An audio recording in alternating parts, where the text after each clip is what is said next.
This 1450 St. Jerome in Penitence is really the ruins of a painting. It was heavily overpainted in the 16th century, then harshly restored in 1968, revealing much of the brightness and invention of the original work, but also removing enough of the upper layers of paint to flatten and blur the forms in many places. For example, the saint's left hand was originally shown palm out. We can still see his paternoster, a loop of white bone rings that was the ancestor of the rosary, but the hand is little more than a mitten. Nonetheless, enough remains to be worth a close look. Jerome was born in the 4th century in a part of the Balkans close to northern Italy. A great student of Greek and Latin literature, he converted to Christianity and after some time in Rome withdrew to Syria to be away from the corruption and temptations of urban life. There he learned Hebrew from a converted Jew and set about his great work of translating the scriptures into Latin, formative for medieval literature as Luther's Bible was for modern German. Jerome finally settled in a cave outside of Bethlehem, and this is where he is shown. The details of the picture are taken from The Golden Legend, a 13th century collection of lives of the saints. There the saint himself says of his penances, "Tears and groans all day long. If sleep overwhelmed me, I was woken by the pain of my thin limbs scraping on the bare ground, for I starved the rebellious flesh. I did not stop beating my breast until the Lord restored my peace of mind." Piero has shown the somewhat emaciated saint, more striking since in the early Renaissance human figures were shown with the idealized physiques of classical statues. He wears a ragged grey tunic, cinched with a rope, and holds the rock he used to beat his chest. He stares at a cross set up on the tree trunk in the right corner, which restoration has completely effaced. Behind him we see a bench up on slender wooden legs with books on it, and in the niche in the rock a small leather bag hanging from a nail, and more books. The volumes are richly bound, to indicate their spiritual value rather than luxurious editions. On the ground before him is a red cardinal's hat, for Jerome was raised to this dignity. Behind him, restored to a near silhouette, a lion.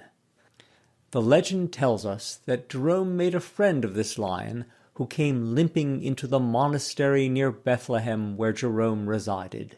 Like Androcles, he removed a thorn from its paw, and the beast showed not only gratitude but a religious vocation, becoming the monastery's mascot.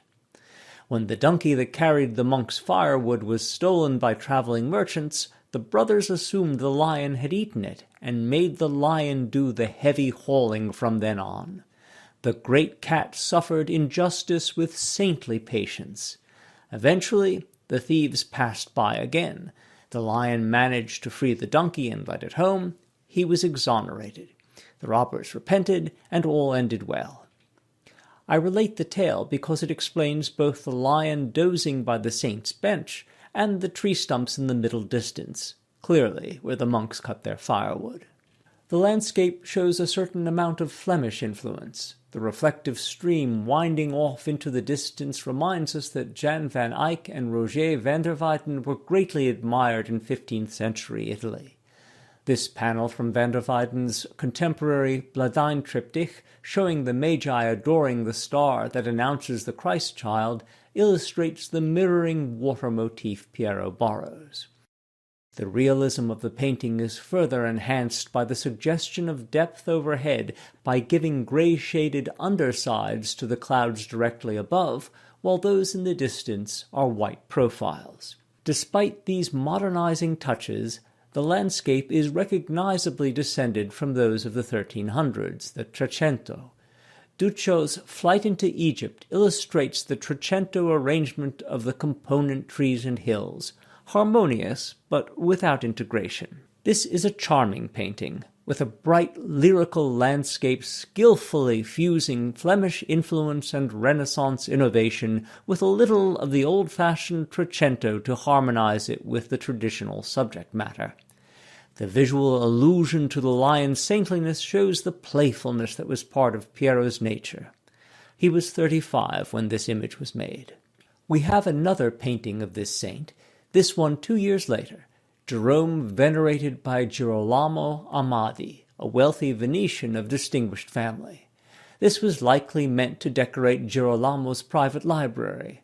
His brother was a scholar, and this commission may attest to a certain sibling rivalry. The background landscape is Tuscan, for Venice offered nothing suitable. It's a rather intense-looking Jerome, and the placid, even vapid expression of the patron suggests his interest in letters was more an aspiration than an accomplishment. Notable is the figure of Jesus on the cross, not carven, but apparently flesh and blood. Obviously, in the presence of a living saint, religious symbols become religious realities. But here, too, Piero may be very subtly suggesting that the well-fed man in aristocratic robes is in a little over his head.